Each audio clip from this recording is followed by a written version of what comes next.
अस्सलाम वालेकुम। आज हम बात करने वाले हैं बालों के गिरने के पीछे की साइंस पर। यह एक ऐसा मसला है जो बहुत आम है, लेकिन ये असल में होता कैसे है, आइए इसे समझते हैं। चलें एक बहुत ही हैरान को नंबर से बात शुरू करते हैं। 50 साल की उम्र तक पहुंचते पहुंचते तकरीबन आधे मर्द और ख़वातीन बालों के गिरने के मसले से दो चार हो चुके होते हैं। मतलब इतना कि वो खुद नोटिस करना शुरू कर देते हैं। तो सवाल ये है कि ये सब होता कैसे है। ये सिर्फ बालों का टूटना नहीं है जो हमें नजर आता है। नहीं, असल कहानी तो जड़ों में है, मतलब हमारी जिल्द के अंदर, जिसे हेयर फॉलिकल कहते हैं। और बालों की गिरने को समझने के लिए ना हमें पहले ये जानना होगा कि एक बाल की अपनी जिंदगी कैसी होती है। जी हाँ, उसका भी एक पूरा लाइफ साइकिल होता है। तो ये जो हेयर फॉलिकल है ना, इसको एक छोटी सी फैक्ट्री समझ लें, एक मिनी फैक्ट्री। इसके अंदर हैं स्टेम सेल्स जो मजदूरों की तरह काम करते हैं और केराटिन प्रोटीन से बाल बनाते हैं। और इस फैक्ट्री को चलाने के लिए जो बिजली और सामान यानी ऑक्सीजन और न्यूट्रिएंट्स चाहिए, वो खून की नालियों से मिलते हैं। तो होता यह है कि हर बाल 3 अलग अलग मरहलों से गुजरता है। पहला और सबसे लंबा मरहला है एनाजन यानी ग्रोथ फेज। ये 2 से 8 साल तक चल सकता है। उसके बाद आता है केटाजिन फेज, जो कुछ हफ्तों का होता है, जिसमें बाल सुकड़ना शुरू होता है।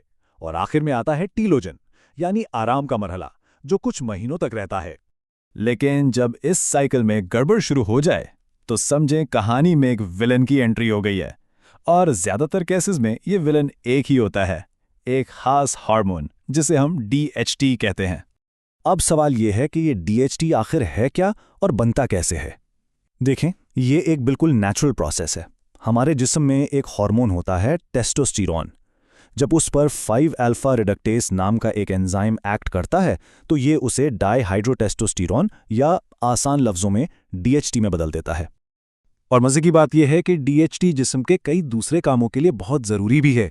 लेकिन यही हार्मोन जब सर के हेयर फॉलिकल्स तक पहुंचता है ना, खास तौर पर उनमें जो जिनाती तौर पर हसास हों, तो उनको ये सुकेड़ना शुरू कर देता है। तो ये बहुत अहम पॉइंट है। DHT ना एक तरह से दो तरफा हमला करता है। पहला काम ये करता है कि वो बालों के बढ़ने वाले फेज यानी एनाजन फेज को छोटा कर देता है, मतलब बाल ज़्यादा लंबा हो ही नहीं पाता। और दूसरा, ये इस फैक्ट्री को ही यानी फॉलिकल को ही वक्त के साथ साथ छोटा और कमज़ोर करता चला जाता है। अच्छा, तो अब हमने मसला तो समझ लिया कि जड़ कहाँ है।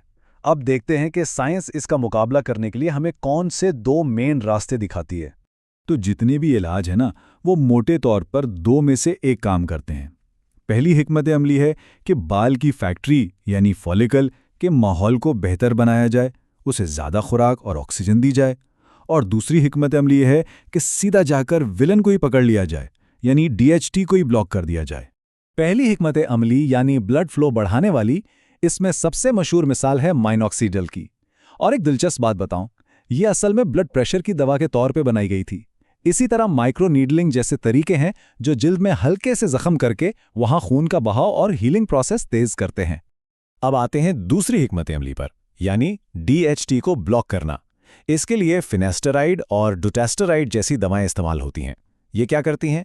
ये इस एंजाइम को ही रोक देती हैं जो DHT बनाता है।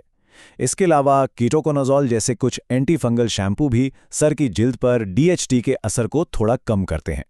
तो इस सारी साइंसी गुफ्तगू का लुबे लुबाब क्या है? इस सब को जानने के बाद आगे का क्या लाहे अमल होना चाहिए? देखें, ये टेबल इसे बहुत अच्छे से वाज़े करता है।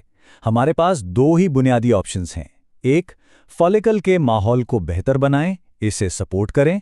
2, इस हार्मोन को रोकें जो इसे नुकसान पहुंचा रहा है। बस, तकरीबन हर इलाज इन्हीं 2 में से किसी एक कैटेगरी में आता है। लेकिन एक सवाल कि ये मसला कुछ लोगों में ज्यादा क्यों होता है और कुछ में कम? इसका जवाब है जिनियात में। जैसा कि एंड्रयू ह्यूबरमैन ने भी बताया कि ये जो एंड्रोजन रिसेप्टर्स की हसासियत है ना, ये अक्सर हमें अपनी वालदा की तरफ से विरासत में मिलती है। और यही जीन्स तय करते हैं कि DHT कहाँ और कितना असर करेगा। तो आखिर में इस सारी साइंस को जानने का पहला और सबसे अहम कदम यही है।